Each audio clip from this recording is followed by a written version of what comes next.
Good morning. Is everybody awake? All right, we'll make sure that everyone's awake, okay? Thanks, Mike. Make me sound super old. I am not. We've been in business for about 5 years, operating in Los Angeles area, mostly security services, with a combination of training, consulting, and investigations on the side. Now, for what we're doing today, it's a audience participation day, active shooter program. So anybody who's, well, I guess we don't have a front row, so we're gonna move the splash zone back to the second row. If you're not wearing red, you might wanna go change in case someone gets hurt. Please don't shoot a role player, don't hurt a role player. If you are involved in any sort of physical dealing with our role player, you can stop. We have a safe word, we're gonna go over that as well. My involvement in this is more along the second half of the presentation. So I'm gonna pull up Rocky. Rocky is my partner. He's a defense contractor, CT Watch and the Counterterrorism Training Center. They do a lot of high-end, high-scale government training. So Rocky, please, right here's your PowerPoint, and go for it. Thank you, Jeff. Good morning. As you know, we are pretty intense, right? We ask for no weapons, specifically because we want to make sure everyone stays safe in here. We're going to ask the doors in the back to be closed, and I'm going to go over a couple of safe housekeeping items first. Jim already said no weapons. Please, nobody use anything as weapons. Don't throw your monster can at the guy. I know, flight or fight, fight or flight. Either way, we just really want to make sure everyone stays safe. Anybody have any bags around them, next to you? Please put them underneath the table. Pretend you're in an airplane, This is a safety thing. Yeah, large items should be on the tables. Try not to have your breakable items on the table. Laptops.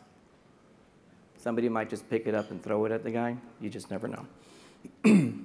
We do have some safety observers. We're all going to be wearing the black shirts with the logo on it. You've seen a couple of us already. You see anything unsafe, please let us know. I'm all about safety. Medical, anybody with any medical conditions, heart conditions, you can slowly make your way to the back if you'd like. And if you don't want to participate in this portion of it, we will brief you and let you know when things are about to happen, right? Sure, we'll do that. Okay. Bags under the table? We'll set that. Anybody with any other conditions or safety issues, please approach myself at any time, or Jeff, or lovely Melissa back there, and let us know. Okay. I think we're good. All right. Today's objectives, we're going to learn about situational awareness. I'm sure a lot of you already are aware. The OODA loop, conduct root cause analysis. We're going to review the FBI statistics from 2000 to 2013, go over a couple case studies, analysis, warning signs, and use situational awareness to decide what to do during an incident. And then we have one word there that says what. Not sure what that means, but moving on. You mentioned earlier that Jeff was also in the InfraGuard program. This is how we came together and met. I'm also a sector chair for the government sector. So for all defense contracting and government buildings, we primarily brought in to do all the training for them as well. Let's play a little video here. How many times the players wearing white passed the ball. Pay careful attention, please.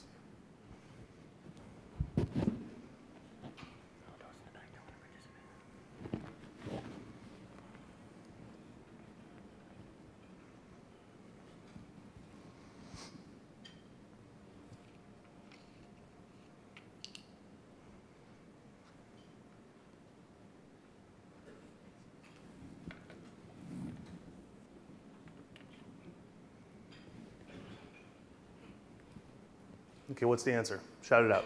The correct answer is 16 passes. Did you spot? You did?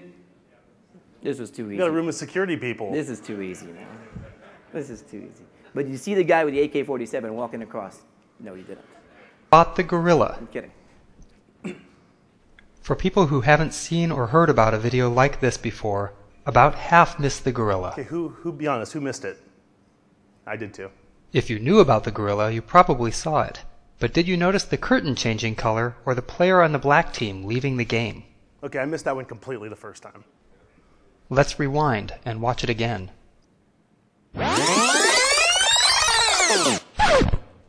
Here comes the gorilla, and there goes a player, and the curtain is changing from red to gold.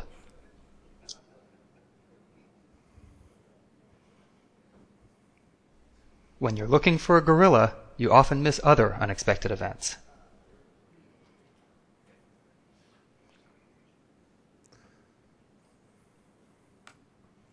All right, so what's the point of the video? I mean, we're also focused on specific things that we've been taught to look for, and it's the simple things that we miss, right? Like the background change comment, that was pretty big.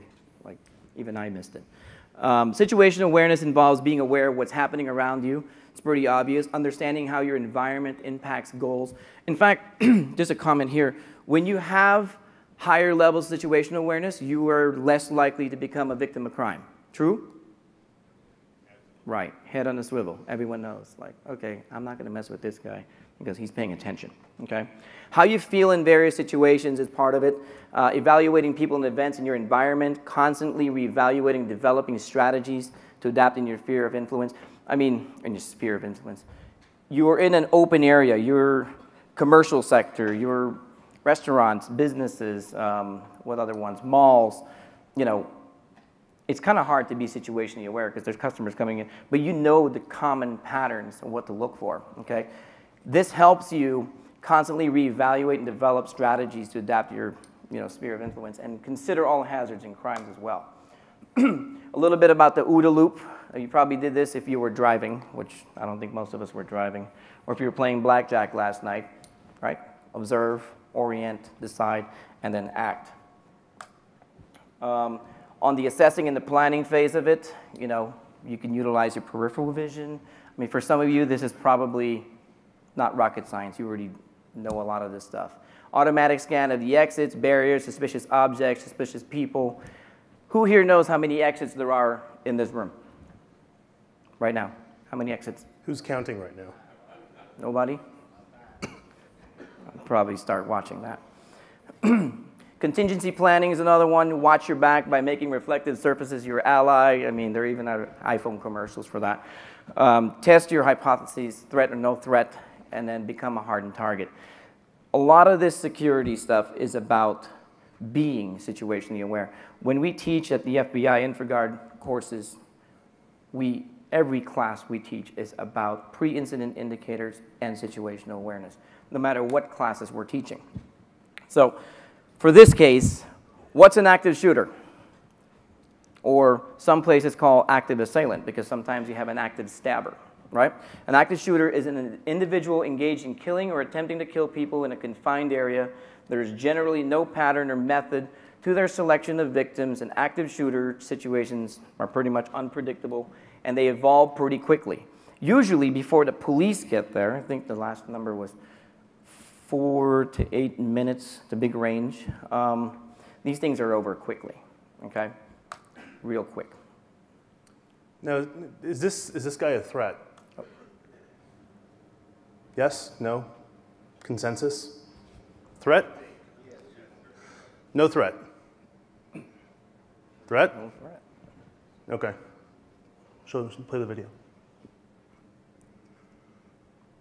As this student's appearance demonstrates, having a lax policy about dress makes it easy for a student to conceal a weapon. Okay, he's a threat. And makes it difficult to identify intruders on campus.